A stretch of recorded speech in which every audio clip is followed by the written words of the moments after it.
Dua saudara itu menggali lubang di lereng bukit untuk membuat rumah. Setelah renovasi sederhana, mereka bisa segera pindah. Mereka memiliki rumah baru. Dua saudara itu juga tidak lupa masuk ke hutan untuk mencari barang-barang liar untuk dijual. Hanya dengan mendapatkan uang, mereka bisa memasak nasi. Sungguh sangat sulit. Dua saudara itu secara tak terduga kehilangan orang tua mereka. Mereka terpaksa mengembara di alam liar. Mereka biasanya bergantung pada mengumpulkan barang bekas untuk bertahan hidup. Hanya dengan menjual barang bekas, mereka bisa mendapatkan uang untuk membeli makanan. Sungguh sangat sulit. Pagi hari, embun belum mengering. Dua saudara itu sudah keluar lebih awal untuk mengumpulkan barang bekas. Mereka berjalan di jalan setapak menuju tujuan. Waktu berlalu dengan cepat. Ada banyak botol yang dibuang orang lain.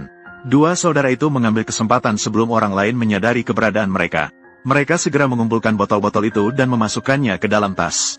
Bicara tentang nasib dua saudara itu benar-benar sangat menyedihkan. Orang tua mereka meninggal dunia dalam sebuah kecelakaan mobil. Tinggal dua anak yang belum dewasa. Di rumah juga tidak ada sanak saudara. Hanya satu bibi. Yang menikah jauh tidak ada yang merawat kehidupan kedua saudara ini. Kedua saudara itu hanya bisa putus sekolah di rumah.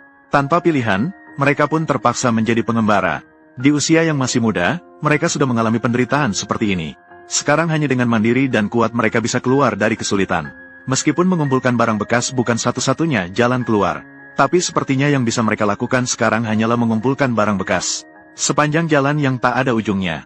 Kedua saudara itu juga mengumpulkan setengah kantong botol. Saat itu, kebetulan ada seorang pemilik usaha barang bekas yang lewat. Melihat mereka, pemilik usaha itu melihat mereka mengenakan pakaian yang kompang-camping. Dan wajah mereka yang hitam. Dia bahkan tidak percaya ada anak-anak seperti ini di dunia. Dia melihat lagi ke kantong itu. Dia melihat bahwa botol yang dikumpulkan oleh kedua saudara itu cukup banyak. Tetapi bos tidak mengambilnya. Sebaliknya, dia malah memberi sedikit uang kepada saudara kandung itu. Agar mereka bisa membeli makanan. Dia juga mengingatkan anak laki-laki untuk mengumpulkan lebih banyak botol. Agar bisa membawa satu kantong besar untuk dijual. Benar-benar beruntung bertemu orang baik saat keluar. Jika tidak, mereka tidak akan mendapatkan uang untuk makan hari ini. Sebenarnya, saudara kandung itu seringkali juga terbiasa kelaparan. Terkadang cuaca buruk. Mereka tidak bisa keluar untuk mengumpulkan barang bekas. Jadi mereka kelaparan seharian. Benar-benar sangat buruk. Dan tidak ada yang tahu mereka tinggal di sini. Ini adalah rumah mereka. Terlihat angin dan hujan masuk dari semua sisi. Saudara kandung itu sudah tinggal di sini selama setahun. Hal pertama yang mereka lakukan setelah pulang adalah makan. Namun, setelah kakak membuka tutup panci, dia baru menyadari. Pagi tadi mereka sudah menghabiskan nasi. Sekarang tidak ada nasi untuk dimasak. Benar-benar sangat buruk. Memikirkan sedikit uang yang diberikan oleh orang baik tadi. Meskipun tidak banyak, tapi sudah cukup untuk uang makan ini. Kedua orang itu mulai pergi ke toko kelontong yang berjarak 2 km. Untuk membeli beberapa makanan. Ini adalah satu-satunya toko kelontong di dekat sini. Barang-barang di dalamnya sepenuhnya dapat memenuhi kebutuhan sehari-hari. Kakak beradik itu tidak perlu pergi ke kota untuk berbelanja di sini. Terlihat adiknya membeli jeli. Sementara kakaknya membeli biskuit. Nanti mereka akan memakannya di jalan. Ada segalanya di sini. Hanya saja tidak ada daging dan sayuran. Kakaknya hanya membeli telur dan beras. Ini adalah satu makanan mereka. Di usia yang masih muda, mereka sudah memahami kemandirian. Mungkin teman sebaya mereka belum bisa memasak. Sementara mereka sudah menjalani kehidupan yang penuh dengan kesulitan sehari-hari. Sungguh sangat sulit. Kedua orang itu merasa lelah dan makan di tengah jalan.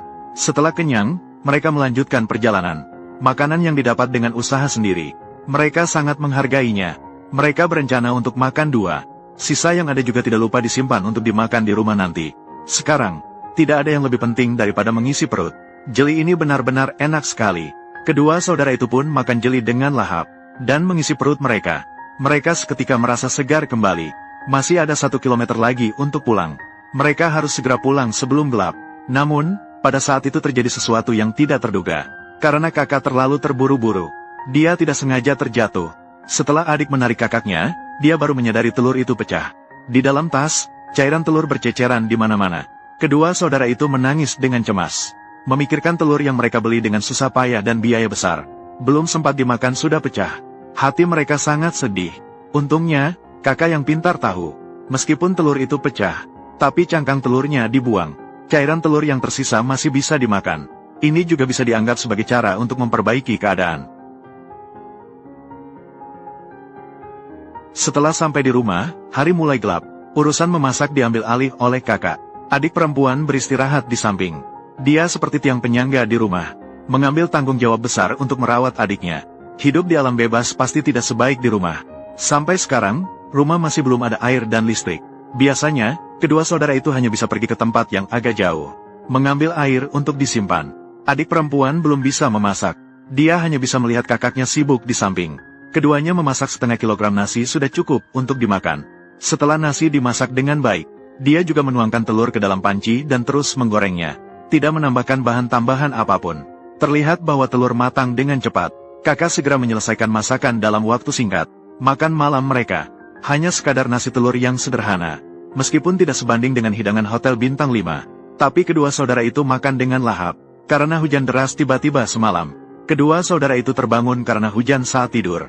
Sekarang mereka harus mengemas barang-barang, mencari tempat baru untuk tinggal. Semua barang yang mereka miliki hanya beberapa benda ini: panci nasi, wajan, tikar, dan ransel ini.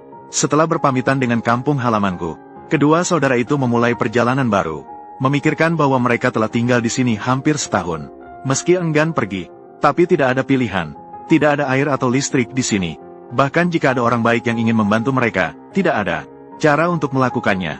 Kedua saudara itu menemukan tempat yang baik di sini, dan mulai membersihkan tanah. Terlihat bahwa rumput liar di sini sangat banyak. Nyamuk juga banyak. Kakak laki-laki menahan gigitan serangga dan nyamuk. Dia dengan cepat membersihkan dinding dan rumput liar di tanah. Dengan bantuan adiknya, mereka segera membersihkan tempat itu. Mungkin Anda akan bertanya, mengapa mereka tidak mendirikan tenda, tetapi memilih untuk menggali lubang? Anda bisa memikirkan pengalaman saudara-saudara itu semalam. Meskipun jika tenda didirikan dengan baik, itu juga bagus. Tapi anak-anak masih terlalu kecil 7. Jika mereka ingin mendirikan tenda terkecil, mereka juga tidak punya tenaga untuk mengangkat kayu. Mereka hanya bisa menggali lubang. Dengan kecepatan seperti ini, tidak lama lagi, mereka juga bisa menggali dengan baik. Tanah yang digali dibuang ke samping. Adiknya bertanggung jawab untuk menggali tanah. Kakaknya bertanggung jawab untuk menggali lebih dalam. Keduanya bekerja sama. Mereka semua ingin segera pindah ke rumah baru. Saudara-saudara itu bergantian bekerja. Dengan semangat yang gigih seperti ini, bahkan gunung yang besar pun bisa digali kosong. Rumah baru segera selesai dibangun. Bicara tentang kehidupan belajar di rumah, kedua saudara itu tidak pernah memiliki pemikiran ini. Mungkin karena pengaruh cerita dongeng. Mereka percaya hanya tinggal di kastil yang memberikan rasa aman. Gua ini adalah tempat perlindungan terbaik bagi mereka. Tidak seperti saat tinggal di samping yang bocor angin dan hujan. Keduanya menggali selama setengah hari. Sudah hampir selesai menggali. Sudah tidak perlu dua orang bekerja bersama lagi. Setelah istirahat sejenak, perut adik sudah sangat lapar. Dia mengambil sekop dan pergi ke hutan untuk mencari makanan. Kakak menyelesaikan pekerjaan yang masih tersisa. Setelah membersihkan tanah di dalamnya, masih perlu menggali sedikit lagi. Terlihat bahwa ruang di dalamnya tidak terlalu besar. Cukup untuk dua orang tinggal. Ada perasaan seperti sarang burung. Adik pergi ke hutan bambu untuk mencari makanan. Hutan bambu setelah hujan. Di mana-mana bisa mencium aroma tanah. Hanya perlu membolak-balik sedikit untuk menemukannya. Sekarang adalah waktu yang tepat untuk memetiknya. Xiao Hua mengayunkan sekop loyang, sedang menggali mereka satu persatu. Dia meniru cara ibunya saat memetik rebung semasa hidupnya, menggali tanah sedikit demi sedikit. Sayangnya, ayah dan ibu sudah tiada. Segalanya hanya bisa bergantung pada diri sendiri. Rebung ini sangat besar. Xiao Hua perlu tenaga yang besar untuk mencabutnya. Namun, dia tidak sengaja terjatuh. Sungguh sangat ceroboh. Seandainya tidak di depan kamera, diperkirakan dia sudah menangis. Jatuh ini sangat menyakitkan. Namun, melihat hasil panen, semua usaha ini juga sepadan.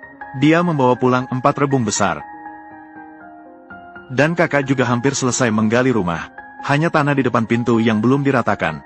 Melihat adik perempuan membawa pulang rebung, dia sangat senang. Kemudian mereka diletakkan di atas api untuk dipanggang. Terlihat api sangat besar. Seandainya bisa memanggang ayam, itu akan sangat bagus.